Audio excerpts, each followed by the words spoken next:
주님 감사합니다. 오늘도 하나님 이 아침에 하나님 기도의 자리로 불러주셔서 감사합니다. 주님 열어주신 하나님 그 은혜의 보좌 앞으로 담대히 나아가는 오늘 시간 되게 하여 주시고, 오늘도 들려주시는 그 말씀을 붙들고 기도하는 하나님, 우리가 하나님의 가정으로 하나님 계속적으로 세워져가는 하나님 이 명절 연휴 될 수 있도록 은혜 베풀어 주십시오. 감사드렸고 예수 이름으로 기도드렸습니다. 아멘. 찬송가 455장 찬양 드리시겠습니다.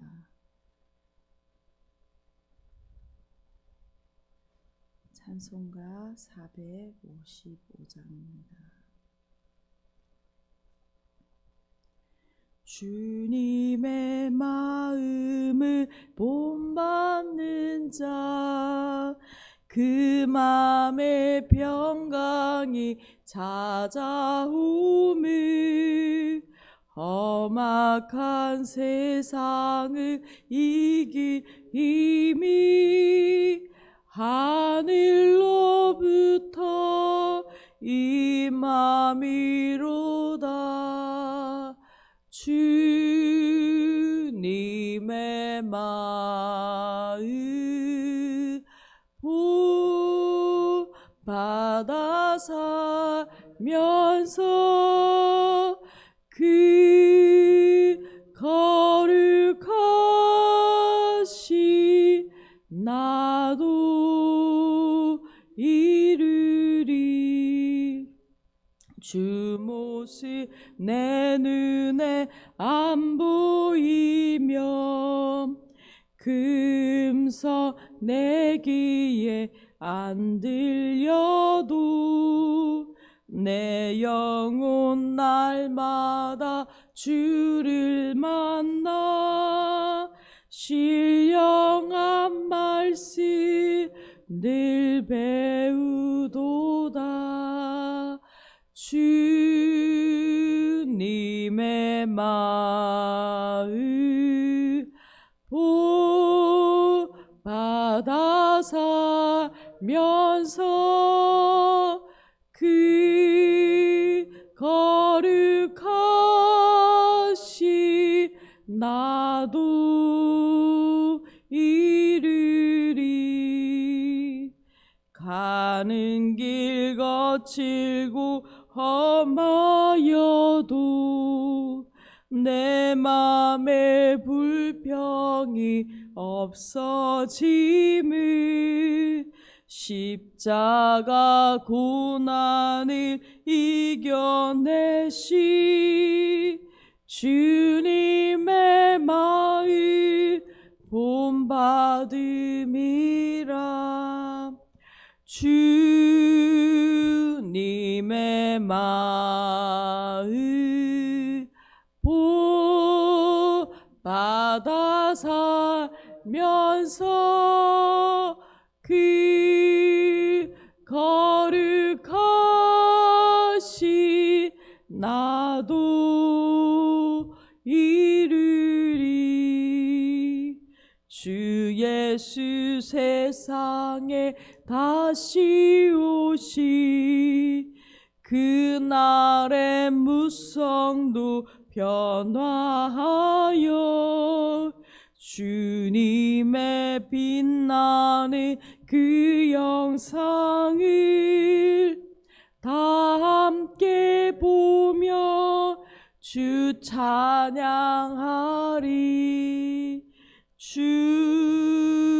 주님의 마음 본받아 살면서 그 거룩하신 나도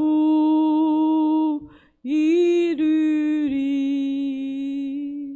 아멘. 오늘 함께 보실 하나님 말씀은 히브리서 13장 1절에서 8절까지 말씀입니다. 히브리서 13장 1절에서 8절까지 말씀, 신약성경 368페이지입니다. 다 찾으신 줄 알고 함께 읽도록 하겠습니다. 형제 사랑하기를 계속하고 손님 대접하기를 잊지 말라. 이로써 부지 중에 천사들을 대접한 이들이 있었느니라.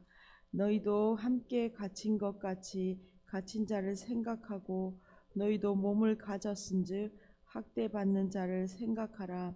모든 사람은 결혼을 귀히 여기고 침소를 더럽히지 않게 하라. 음행하는 자들과 간음하는 자들을 하나님이 심판하시리라.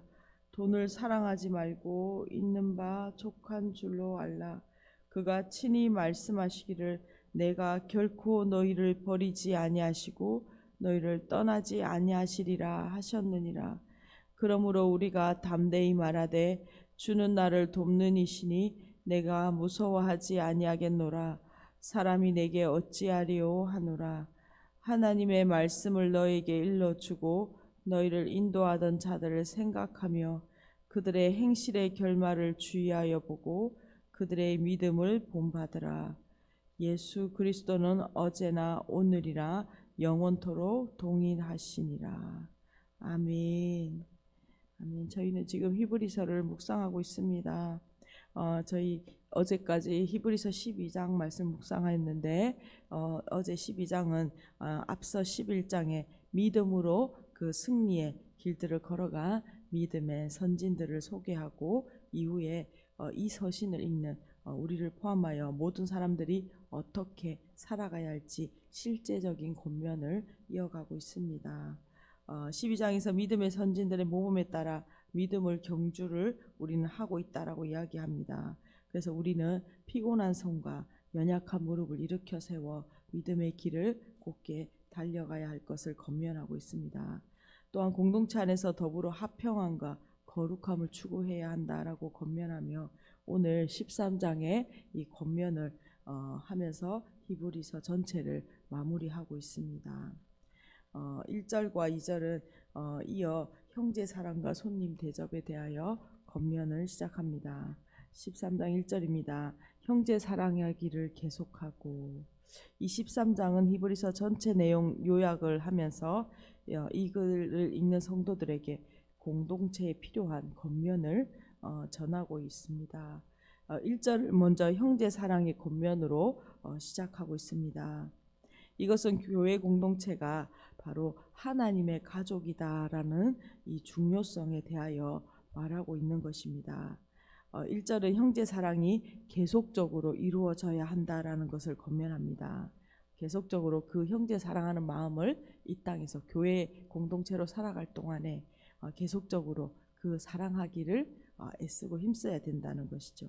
이 형제 사랑이라는 것은 그리스도인들에게 우리가 예수 그리스도를 믿을 때에 우리에게 요구되어지는 매우 기본적인 기초 윤리입니다. 그래서 하나님을 사랑하고 이웃을 사랑하는 것, 형제를 사랑하는 것이 바로 그리스도인들에게 기본적으로 가장 기본적인 그 하나님 사랑과 이웃 사랑이 기초적인 윤리인 것이죠. 요한복음 14장 34절에서도 예수님께서 제자들에게 서로 사랑하라라고 명령하시면서 이것이 바로 새 계명이다라고 말하고 있습니다. 오늘날도 교회 공동체로 우리가 함께 하나님의 가족으로 이 땅에서 살아가고 있습니다. 이 가운데 서로를 향하여 형제 사랑하기를 계속적으로 이루어져가는 하나님의 명령을 실천하는 우리들 교회 공동체 되기를 간절히 소망합니다. 2절 손님 대접하기를 잊지 말라. 이로써 부지 중에 천사들 대접한 이들이 있었느니라. 2절에서는 형제 사랑을 넘어 나그네 사랑에 대하여 언급하고 있습니다. 원어로 보면 나그네 사랑하기를 잊지 말라라고 말합니다. 이 유대 그리스도인들은 구약으로부터 그들의 관습 가운데 나그네를 환대하고 이렇게 초청하는 것에 익숙하고 그들이 의무로 여겨왔습니다. 그래서 이것을 이어받아 초대교회도 당시 나그네 섬기는 일에 그들이 헌금하고 힘을 다하여 섬겼던 것을 우리가 잘 알고 있습니다. 이 나그네들은 아마 외지에서 온 이방인들 그리고 또 타지에서 온 그리스도인들을 말하는 것입니다. 그들은 법적인 보호 등에서 당시에 그 도시에 들어왔을 때 불이익을 당할 수 있으므로 교회가 그들을 보호하고 돌봤던 역할들을 했었습니다. 히브리서 독자들은 자신들이 지금 어려움과 유혹 가운데 있으므로 이러한 이제 손님 대접하는 마음, 이러한 것들에 마음이 움츠러들고 그 어려움 가운데 이제 자신을 또 오히려 집중하게 되는 상황들이 있는 것이죠. 그러니 그렇게 하지 말고 형제 사랑하기를 계속하며 나그네 섬기는 일에도 소홀하지 말고 그들이 어려운 가운데 있으나 적극적으로 그 사랑을 실천하라라고 권면하고 있는 것입니다. 우리가 어렵고 고난 가운데 있을 때일수록 더욱더 우리 자신에게 머물지 않고 우리의 마음을 이웃 사랑하기를, 형제 사랑하기를 적극적으로 실천할 때에 하나님께서 우리 가운데 또 그 고난을 이길 수 있는 힘도 허락하실 것입니다. 3절입니다. 너희도 함께 갇힌 것 같이 갇힌 자를 생각하고 너희 몸을 가졌은즉 학대받는 자를 생각하라. 3절을 고난받는 이들에게 교회 공동체가 어떻게 도움을 줄 수 있는지를 권면하고 있습니다. 당시 유대의 그리스도인들은 지금 황제 숭배와 이방 종교의 그 제사에 참여하지 않는 것으로 인해서 어려움을 겪었습니다. 그리고 또 우리가 잘 알듯이 유대 공동체 안에서도 그들이 예수 그리스도를 믿는 것으로 인하여 여러 가지 핍박과 어려움을 겪고 있었죠. 당시에는 이러한 우리의 예수 그리스도를 믿는 믿음 때문에 구금된 갇힌 상황에 있는 이들이 적지 않게 많이 있었던 것 같습니다. 그래서 히브리서 저자는 지금 옥고를 치르지 않는 사람들에게 지금 갇혀 있는 성도들에 대하여 이들의 고통을 함께 헤아리며 마치 내가 갇힌 것처럼 그 고난을 함께 나누라고 권면하고 있습니다. 성도들은 각자 살아내는 각자 도생하는 사람들이 아닙니다. 신앙으로 인해서 사회로부터 고립되고 가난에 직면하는 어려움에 있는 성도들에 대하여 서로가 서로를 돌봐야 한다라는 것을 권면하고 있죠. 너희도 몸을 가졌은즉이라고 3절에서 표현하고 있습니다. 너희도 그러니까 한 지체가 고통을 당하며 모든 온몸이 아픈 것처럼 온 지체가 함께 그것을 같이 공감해야 한다라는 것이죠. 우리가 어려운 가운데 있을수록 공동체를 이웃을 돌아보기 쉽지 않습니다. 그러나 우리가 한 몸이고 한 지체이므로 서로의 아픔에 대하여 같은 마음으로 돌봐야 한다라는 것이죠. 이제 4절부터 개인적인 경건에 관한 경고를 하고 있습니다. 4절입니다. 모든 사람은 결혼을 귀히 여기고 침소를 더럽히지 않게 하라. 음행하는 자들과 간음하는 자들을 하나님이 심판하시리라. 4절은 금욕주의에 대한 경계와 성적 타락에 대한 경계, 이 두 가지를 동시에 하고 있는 구절입니다. 4절에서 모든 사람은 결혼을 귀히 여기라라고 말하는데 당시에 결혼을 금함으로 성적 정결을 유지할 수 있다고 여기던 금욕주의자들이 있었는데 이들을 염두에 두고 경고한 것입니다. 당시 성도들 가운데 결혼에 대하여 잘못된 생각들을 가진 사람들이 있었습니다. 그러나 분명히 결혼은 하나님께서 세우신 제도이고 또한 교회 또한 그 하나님의 가정 공동체이라는 것을 우리가 기억할 필요가 있습니다.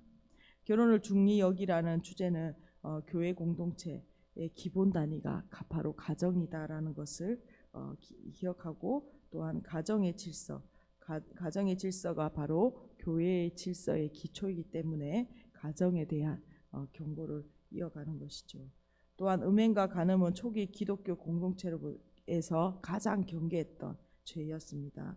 이것은 바로 가정을 무너뜨리고 이 가정이 무너지면 바로 교회 공동체를 또한 무너짐을 이어가기 때문이죠. 당시에 음행이 이루어지는 장소 중에 하나가 이방 신전이었습니다. 또 그리스도인들이 된 이후에 이 말은 옛 성품과 옛 성향들을 버려야 한다라는 것을 말하고 있는 것이죠.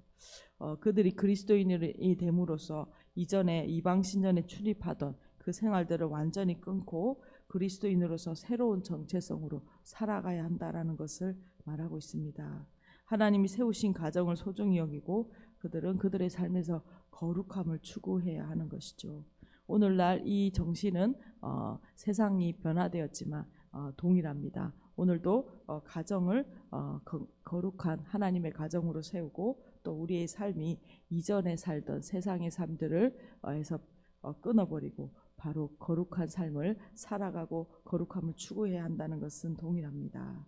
5절에서 6절은 돈에 대한 권면을 이어가고 있습니다. 돈을 사랑하지 말고 있는 바 족한 줄로 알라. 그가 친히 말씀하시기를 내가 결코 너희를 버리지 아니하고 너희를 떠나지 아니하리라 하셨느니라.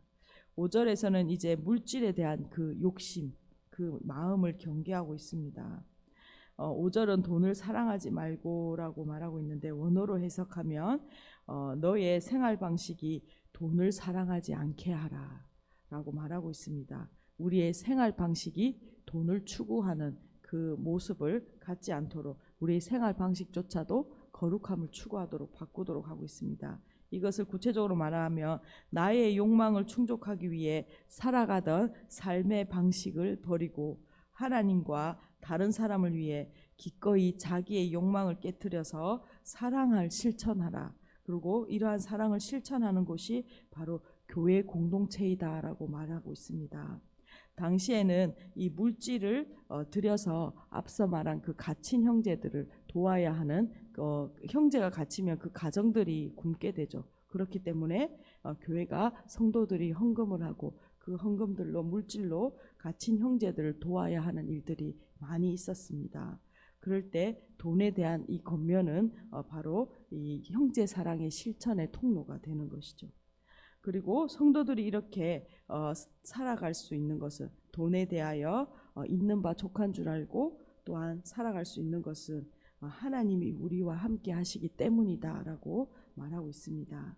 이 말은 무슨 말이냐면 부모가 그 자녀들의 모든 경제적인 것들을 책임지는 것처럼 하나님 아버지께서 자녀인 우리의 삶들을 돌아보고 계시다라는 것을 말하고 있습니다.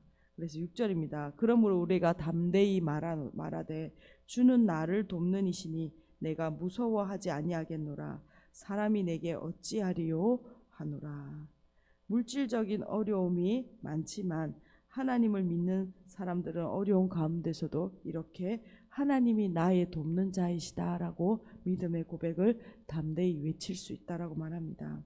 하나님께서 우리와 함께 계셔서 돕는 분이시다라는 이 확실한 믿음은 어려운 상황 가운데서도 또 경제적으로 궁핍한 상황에서도 용기와 확신으로 이 믿음의 고백을 선포할 수 있게 합니다. 오늘도 우리의 여러 어려움 가운데 나를 돕는 분이 바로 하나님이시다라는 고백이 우리의 믿음의 고백 되기를 간절히 소망합니다. 이제 7절에서 8절까지의 말씀에서 지도자에 대한 권면을 이어갑니다. 7절입니다. 하나님의 말씀을 너희에게 일러주고 너희를 인도하던 자들을 생각하며 그들의 행실의 결말을 주의하여 보고 그들의 믿음을 본받으라. 7절과 8절에서는 이 히브리서 저자는 자신이 그 교회 공동체 안에 있는 교회 지도자들, 즉 우리에게 말씀을 가르쳐주고 우리를 말씀으로 인도하는 그 지도자들을 본받아 한결같은 신앙을 지킬 것에 대하여 권면하고 있습니다. 그러니까 우리는 교회 공동체 안에서 담임 목사님과 또 저와 이 말씀을 가르치는 자들을 통하여 신앙의 모범을 배울 수 있다라는 것을 말하고 있는 것이죠. 이때 생각하며라고 말했는데 원어로 기억하라라고 명령하고 있습니다. 이 말씀은 성도들이 고난 가운데 있을 때 믿음으로 이 일을 승리해 나간 믿음의 지도자들을 그들이 기억해냄으로써 자신의 어려운 가운데 낙심하지 않고 이 믿음의 길을 갈 수 있도록 하라는 것입니다. 또한 주의하여 보고 지도자들의 믿음을 본받으라라고 말합니다. 교회 지도자들, 말씀을 전하는 지도자들을 반복해서 관찰하고 그들이 매일 반복되는 삶에서 나타내는 믿음의 열매들을 보고 모방하라라고 말하고 있습니다. 교회의 교육은 지식을 가르쳐 주는 것이 아니라 하나님의 말씀을 살아내는 그 모습을 다시 보여주는 모방을 통한 다시 말하면 본받음을 통하여 전수되는 믿음이 전달되는 교육의 방식입니다. 이렇게 말씀을 따라 살아가는 믿음의 선배들을 보고 그 삶을 모방함을 통하여 계속적으로 자라가는 그러한 공동체인 것이죠. 8절입니다. 예수 그리스도는 어제나 오늘이라 영원토록 동일하시니라. 예수 그리스도께서는 믿음에 앞서간 선진들에게 힘과 위로가 되셨습니다. 그리고 오늘도 여전히 그리고 앞으로도 모든 믿는 자들에게 동일하게 힘과 위로가 되시는 분이십니다. 왜냐하면 그분은 변하지 않는 분이시고 영원히 살아계신 분이시기 때문입니다. 오늘 말씀을 요약하면서 함께 기도했으면 좋겠습니다. 오늘 우리를 하나님의 가족으로 부르셨고 또한 교회 공동체로 우리가 가족으로 이곳에 있음을 다시 한번 기억했으면 좋겠습니다. 우리가 함께 하나님을 사랑할 뿐만 아니라 교회 공동체로서 가족으로서 지속적인 서로가 서로를 향한 형제 사랑을 계속적으로 이어가기를 소망합니다. 또한 우리가 거룩한 하나님의 자녀로 성도로 계속적인 거룩한 삶을 추구할 때에 우리에게 그 마음들 하나님을 향한 거룩한 삶을 향한 삶의 재정비가 있기를 소망합니다. 또한 말씀의 본이 되는 목사님과 또 이 말씀을 전달하는 지도자들을 본받아 그것을 모방 따라 믿음의 삶들을 우리가 함께 살아가는 귀한 공동체 되기를 소망합니다. 함께 말씀을 붙들고 기도하겠습니다. 주님 감사합니다. 하나님 우리가 히브리서 마지막 장을 우리가 묵상하고 있습니다. 하나님 여러 가지 하나님의 유혹과 시련과 어려움 가운데 있는 성도들을 향하여 하나님 자세한 믿음의 권면들을 하는 것을 보았습니다. 하나님 믿음은 하나님 또한 삶으로 구체적으로 여러 면에서 실천되어야 하는 것임을 우리가 보게 됩니다. 하나님 우리의 믿음이 돈의 영역에서 또 우리의 거룩의 영역에서 또한 하나님 형제 사랑을 하는 공동체의 삶에서 하나님 이 믿음이 실천되게 하여 주시고 또한 말씀을 따라 하나님 믿음의 선진들을 하나님 본을 따라 달려가는 하나님 믿음의 경주자로 하나님 믿음의 가정으로 실천할 수 있도록 은혜 베풀어 주십시오. 1000번째 송상윤 한국본 집사님 가정 드리셨습니다. 주님 감사합니다. 하나님 우리는 모두 하나님 이 땅에서 믿음의 경주자들이며 또한 하나님 하나님의 가족임을 고백합니다. 하나님 공동체로서 어떻게 하나님 함께 살아가야 할지를 하나님 다시 한번 권면하실 때 하나님 우리가 형제 사랑하기를 우리 이웃을 사랑하기를 정말 마음을 다하게 하여 주시고 하나님 새 계명을 따라 하나님 이 마음을 실천하는 귀한 거룩한 공동체 되게 하여 주십시오. 무엇보다 말씀을 따라 하나님 믿음의 경주를 신실하게 달려가는 귀한 가정들과 공동체 되게 하여 주시고 특별히 추석 연휴 하나님 오가는 길 지켜주시고 또 가정 안에 또 복음이 증거되어지고 형제 사랑이 실천되어지는 귀한 시간들 될 수 있도록 은혜 베풀어 주십시오. 감사드렸고 예수 그리스도 이름으로 기도드렸습니다. 아멘. 함께 기도하시겠습니다.